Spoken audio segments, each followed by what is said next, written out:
So what in the world is a spring fuller, and what would you use one for? Well, they're a really handy, simple tool, and you'll find lots of uses for them. So let me show you just a couple of examples. I had fully intended to go to town and buy some 1¼ square tubing to make these with, but I never got around to it, so I'm going to go ahead and draw out some of the 1½ tubing I have under the power hammer. This really doesn't take too long, but it is more convenient to just start with something that's exactly the right size. Drawing this out under the power hammer really isn't the main topic, so we'll get through this pretty quickly. I do have to run back and forth to check the size, make sure it fits the anvil I'm working for. That's just one of the problems with having tools in multiple locations.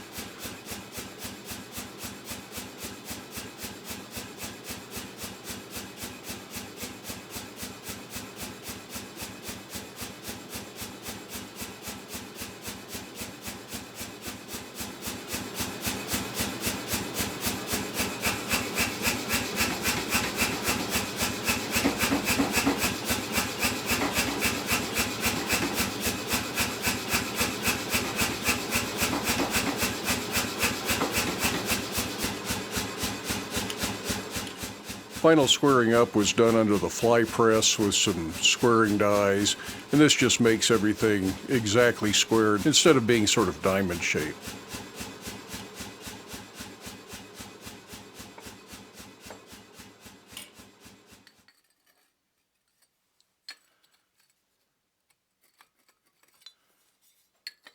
I think I can get 3 hardy shanks out of this piece of tubing, so I'm going to cut it in relatively equal thirds. Not really all that critical.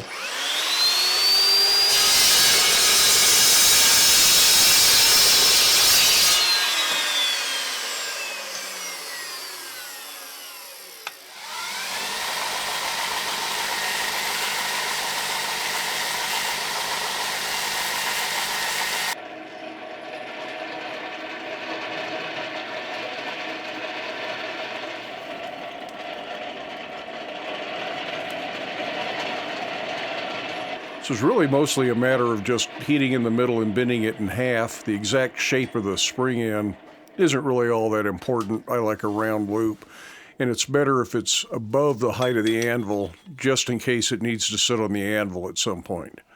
If you're sure it'll always hang off the tail end of the anvil, it can be more symmetrical.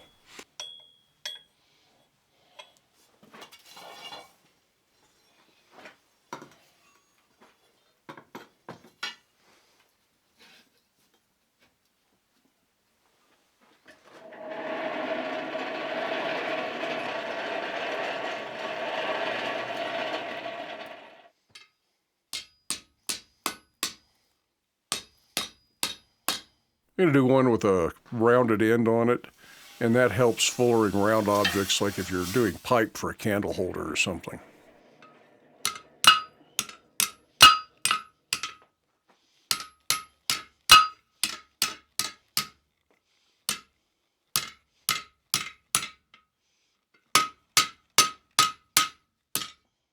This could probably have been done almost as easily in a set of bending forks, and it probably ended up a little bit large here.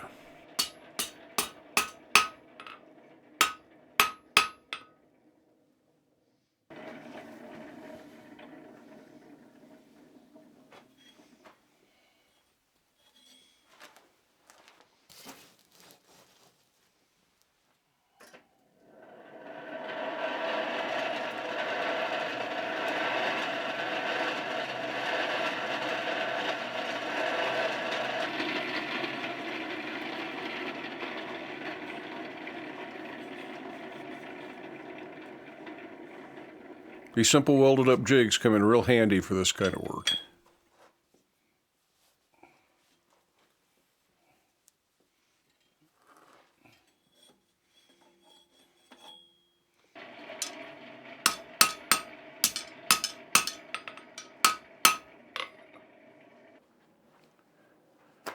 Well, I took the Thanksgiving weekend off. The next 3 days, it's been well below freezing. In fact, I think today is going to be the first day when it gets above freezing.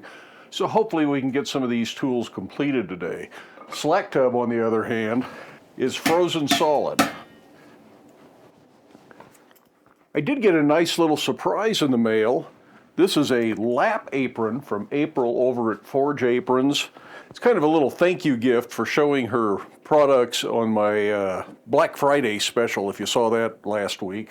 And I think this simple little apron kind of fits the mood of this shop better than the bib apron does. The bib apron is way better in the big shop where I'm using power hammer, the big gas forge, grinders, wire wheels, all of that kind of stuff. But in here, this one just kind of helps keep your pants clean and protects that wear spot. At least this is where my pants always wear out.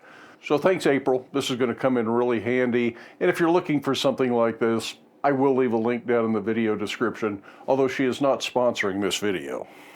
With the basic spring fuller all forged out, it's time to put the hardy shank on these. You can use these handheld, just make sure you don't accidentally pinch the palm of your hand in here. Make sure you keep that clear when you're holding it. But if you're working by yourself and you can't hold this, swing a hammer and hold the material that you're working on all at the same time. So putting them on a hardy shank makes a lot of sense. This can be just as simple as welding the hardy shank on here, but I think I'm going to reduce the top of this so I have a little bit more area to weld.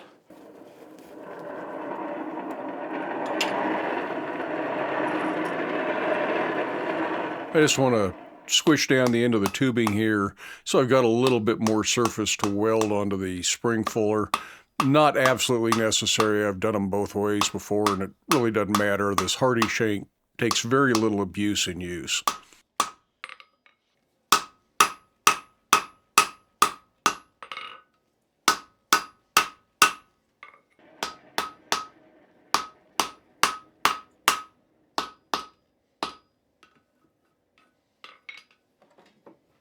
And that's the way it should fit up.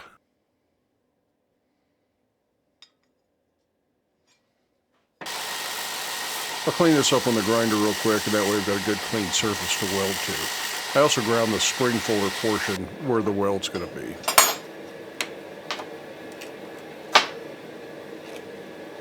Keeping everything lined up is probably the most difficult part of this whole job. Stronger welding magnets would help tremendously. I'm just stick welding this with that little 110 welder we tried out a few videos back, just to see how well it does.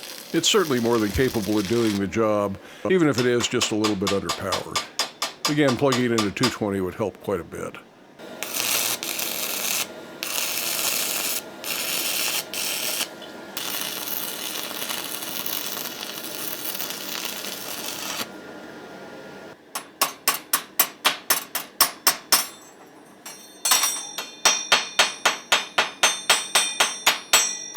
So what in the world is a spring fuller and what would you use one for? Well, they're a really handy, simple tool and you'll find lots of uses for them. But let me show you just a couple of examples. For instance, if you're putting the tang on a knife and you need to get a nice even shoulder that isn't too sharp.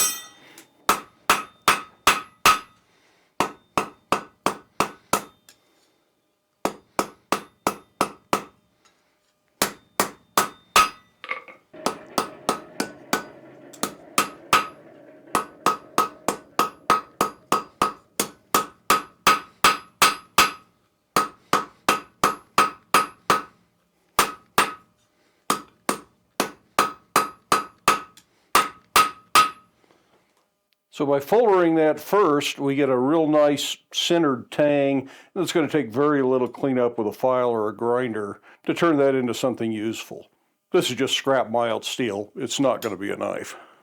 These can be very useful for necking down a piece of pipe. Comes in real handy if you're making candle holders.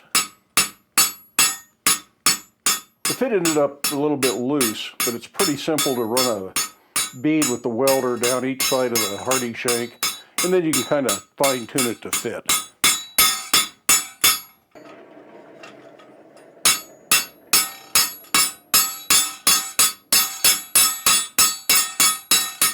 This is something you go real slow on and take a lot of heats.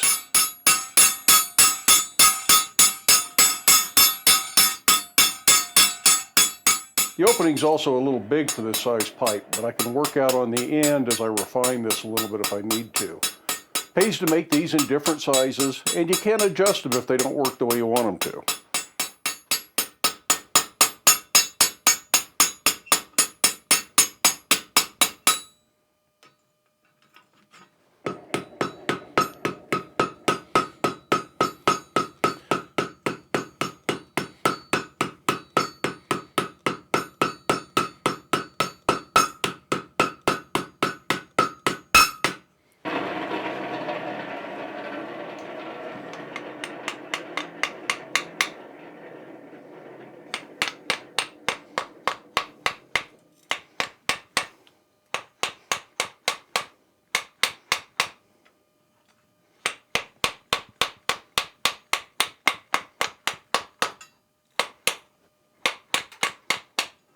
Well, I think you get the idea. This isn't about making a candle cup, it's about making the spring tools. And these could all use just a little bit of fine tuning. That's kind of the way these things go. You make them, you try them out, you figure out what it needs, and you either make another one because this is useful for one thing but maybe not for something else, or you just fine tune this and reshape it. These are just mild steel. There's no tool steel, spring steel, anything else in these. No need for hardening, tempering, any of that. Won't do any good because it's mild steel. And they don't need to be anything else. I've got some of these things that are probably 20 years old. They're beat up, but they still work, and they're so easy to make that you can always make another one if you need one. This one, the opening is definitely too big for that size pipe, but it will probably come in handy for something else. I'll probably just make another one that fits the pipe size that I typically use for candle holders, candle cups, things like that. And that way we can take a look at some of those things while we're working here in this little shop.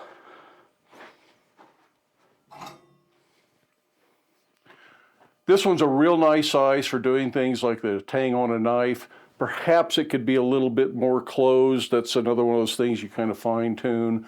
Lots of options with tools like this. You can even make these with welded in ends if you need something big or a special shape. And this is just a flat stock spring. Again, it's just mild steel, and the ends are just welded in. This happens to be 5/8 round bar. You can make one with square inserts. You can make a butcher tool.